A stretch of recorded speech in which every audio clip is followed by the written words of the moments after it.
Hi, welcome back. We're now going to talk about moment of inertia. We will introduce moment of inertia and talk about its relationship with torque and angular acceleration that we recently discussed, and see how it's related to the mass and the distribution of mass around an axis of rotation.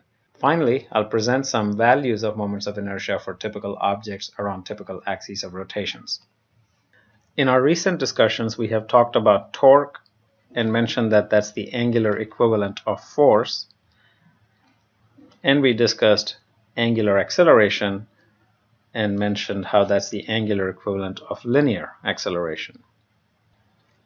And we know that there's an equation F equals ma in the linear sense. And now we're going to talk about the angular equivalent of that equation. So if F equals ma, is there an equation that says tau equals something times alpha? And if there is something like that, what is it? Well, the angular equivalent of mass, if you will, turns out to be this thing called moment of inertia, which is written as a capital letter I. Now, to discuss that, let's take an example of a hammer that you're trying to hold in your hand and rotate. So if I've got the hammer and I hold the heavy end, so this is the more massive end, the metal part, and that's the wooden handle. If I grab this bottom part in my hand and try to rotate the top back and forth like this, I do it by giving it a pivot at the very bottom where I hold it, and then using my fingers to push above it to create a torque around that pivot. Now imagine I do the same thing but turn the hammer over. So now I've got the metal part over here at the top and the wooden handle sticking below it, and I hold this bottom end and try to swing it back and forth this way. Which one of these would be easier? You're probably going to say that the first situation would be easier to move because all I'm swinging is a lighter wooden handle, whereas here it would be harder for me to do this because I'm swinging a more massive object that is farther away from my hand. And you would be correct. And by the way, I should have mentioned that in both these cases I'm applying the same amount of torque.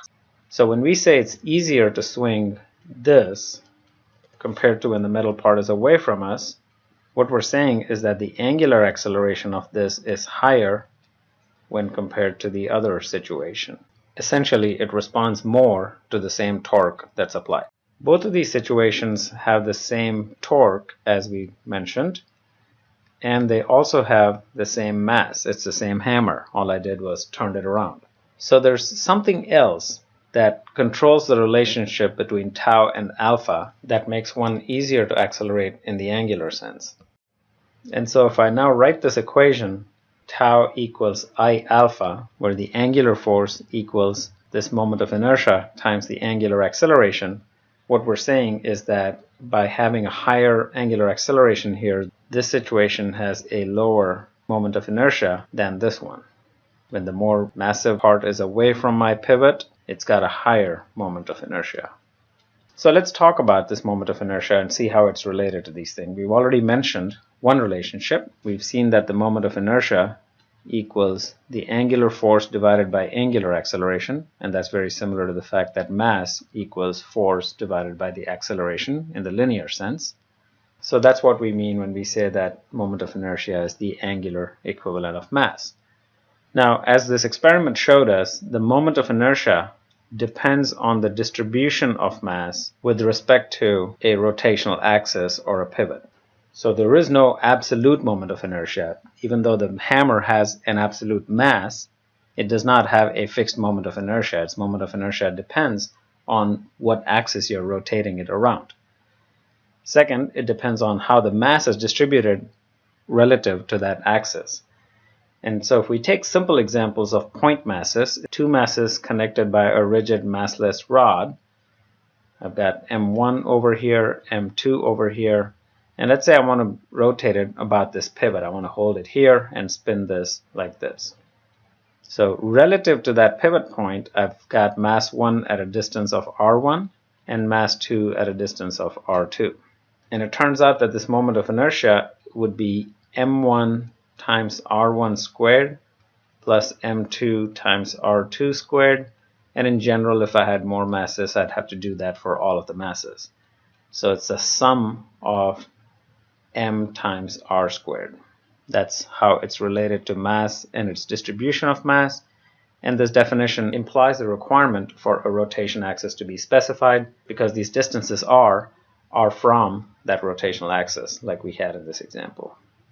And so now you can go back to this example and see, given that my pivot point is at the bottom in both cases, I've got less mass farther away from the pivot in this case, which is why this has a lower moment of inertia, and here I've got more mass away from the pivot, and so it's got a higher moment of inertia, which explains why it's harder to spin compared to this one. Okay, let's see what the unit of moment of inertia would be. If you're adding up the product of masses and their distances, and let me just put a subscript I over here to indicate that I can be 1, 2, 3, or whatever, the unit of moment of inertia would be the unit of mass times the square of the unit of distance. So SI units of moment of inertia would simply be kilogram times square meter. So for an object with simple mass distributions like this, we can just add them up. And when you have more day-to-day objects with uniform mass distribution across the entire object, you got to do a more sophisticated analysis to figure out the moment of inertia, and I'm going to talk briefly about some of those situations next. So we're not going to do the derivation of moments of inertia for the standard shapes of objects we're going to discuss now. I'll simply present the moment of inertia and discuss it in context of what we have learned so far. So our first object is a slab that's sitting like this, and let's say we want to spin it around an axis that goes through its center like that. And let's also say that the length of the slab in this direction is L. In this case, the moment of inertia is 1/12 m times L squared, where m is the total mass of the slab and L is the length of the slab in this direction that's perpendicular to the axis of rotation. So by the way, this rotation is going like that. This is going up, this end is going down. So the reason it's much less than m times L squared, it's only 1/12 of that, is because the entire mass is not at a distance of L from the axis of rotation. In fact, the farthest the mass gets from the axis of rotation is just L over 2. But not all the mass is there. Some of the mass is much closer, like over here, and then a little bit farther, and only some of the mass is all the way out to the distance of L over 2. So that makes sense. Now if we take the exact same slab and just move our axis of rotation over here, and let's say now we want to spin this so that the entire slab here starts to go down and comes up only on the other side. In this situation, I would have, call it I2, and that turns out to be 1/3 ml squared. So it's a lot bigger number, 1/3 instead of 1/12, because this is going to be harder to rotate. There is more mass farther away from the rotational axis. And by the way, you see that in both these cases, this moment of inertia is not dependent on this length, which is parallel to the axis. Okay, if we have a cylinder, let's take that over here, and this is a hollow cylinder. So all of the mass is at this edge, and it's got a very small thickness, and we want to spin this around its center. So in this case, the moment of inertia happens to be just m times r squared, where m again is the total mass of the whole cylinder and r is its radius. And that makes sense because in this case, the entire mass, all of the mass is at a distance r from the axis, so that'll simply be the mr squared that we used for point masses. But now if I take a different example, still a cylinder of total mass m and radius r, but now it's a solid cylinder, it's no longer hollow, and now I want to rotate it about the same axis through the center. In this situation, the moment of inertia is going to be 1/2 mr squared. That's again because not all the mass is at a distance of r, some of it is closer in. Next, if I want to take a solid sphere and rotate it about an axis that's a diameter, the moment of inertia for that solid sphere to rotate it about the diameter is 2/5 mr squared. So they're all related to mass and the shape, but this fraction changes based on the distribution of mass around the axis. And lastly, if I take a sphere that's hollow, so it's got a small thickness where all the mass is concentrated, but other than that it's hollow, empty inside, and rotate it again about an axis that's a diameter. In this case, the moment of inertia becomes 2/3 mr squared. So larger than what it was when it was solid, because now more mass is farther away from the axis of rotation.